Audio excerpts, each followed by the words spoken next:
Chers élèves, bonjour. Je suis Ndiakos Kadjimbe Patrice, professeur de français de secondaire. Bienvenue à la suite de notre cours sur le commentaire composé destiné aux élèves des classes de terminale. Nous avons eu donc à la séquence précédente faire la différence entre commentaires composés qui s'organisent autour de 1, 2, 3 thèmes appelés centres d'intérêt et le commentaire suivi qui se fait ligne par ligne, qui suit la progression du texte. Et nous avons conclu que le commentaire suivi ou commentaire linéaire peut donc préparer le commentaire composé. Maintenant, nous allons voir donc l'analyse, comment préparer le commentaire composé. Et premièrement, on verra l'analyse du texte. Et quand on parle de l'analyse du texte ici, on fera donc deux analyses. Nous avons analyse globale. On aura l'analyse globale et aussi l'analyse détaillée. Voilà, c'est les deux qu'on va faire, l'analyse globale et l'analyse détaillée, pour retenir donc la richesse du texte. Et on dit savoir analyser le texte est très fondamental. D'abord, au niveau de l'analyse globale, c'est-à-dire la première étape dans le travail d'élaboration d'un commentaire composé, c'est l'analyse globale du texte qui s'effectue, bien entendu, au brouillon. Hein?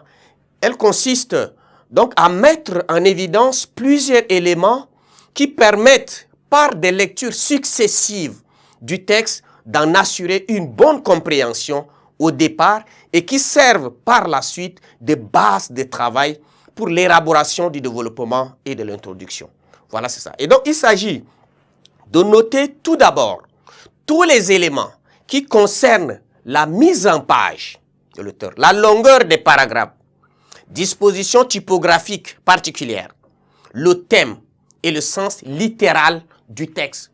Voilà, c'est ça. C'est ce qui est au niveau de l'analyse globale. Donc, on s'attache à ce niveau, ensuite à ce qui a trait au paratexte, c'est-à-dire ce qui ne fait pas partie intégrante du texte, c'est-à-dire date de publication, indication éventuelle sur l'auteur ou sur l'œuvre qui permettent de replacer le texte dans son contexte historique ou culturel.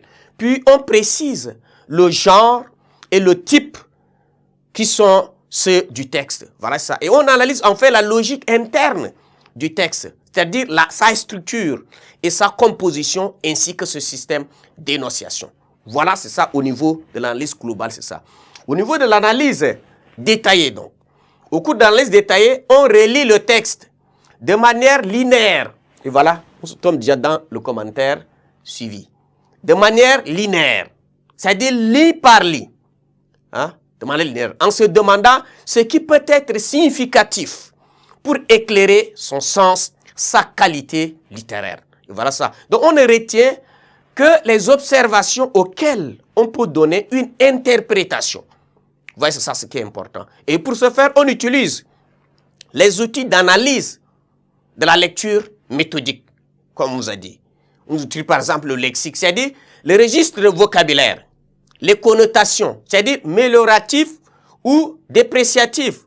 Voilà, c'est ça. Les valeurs particulières du singulier ou du pluriel, les champs lexicaux, en particulier en présence du lexique de 5 sens. Voilà ce que vous devez essayer de comprendre.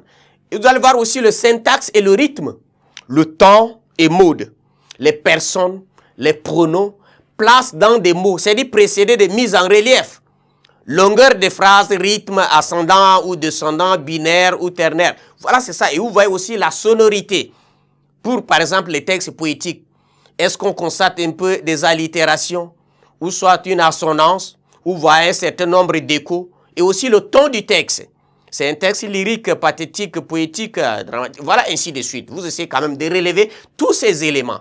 Et donc voilà, c'est ce qui permet la compréhension. Et pour la compréhension de tout texte, que ce soit la contraction de texte ou le commentaire composé, fondamentalement, on a besoin de cerner l'idée du texte avant de pouvoir le faire. Et donc les deux analyses sont indispensables.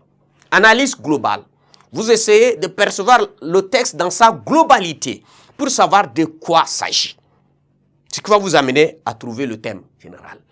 Et en second lieu, analyse détaillée qui vous permet de voir de plus près tous les éléments de plus près, qui conduit dans la déduction, voir les éléments de plus près pour relever les traits qui permettra d'approfondir le fond de l'idée abordée par l'auteur. Merci, chers élèves, de votre attention.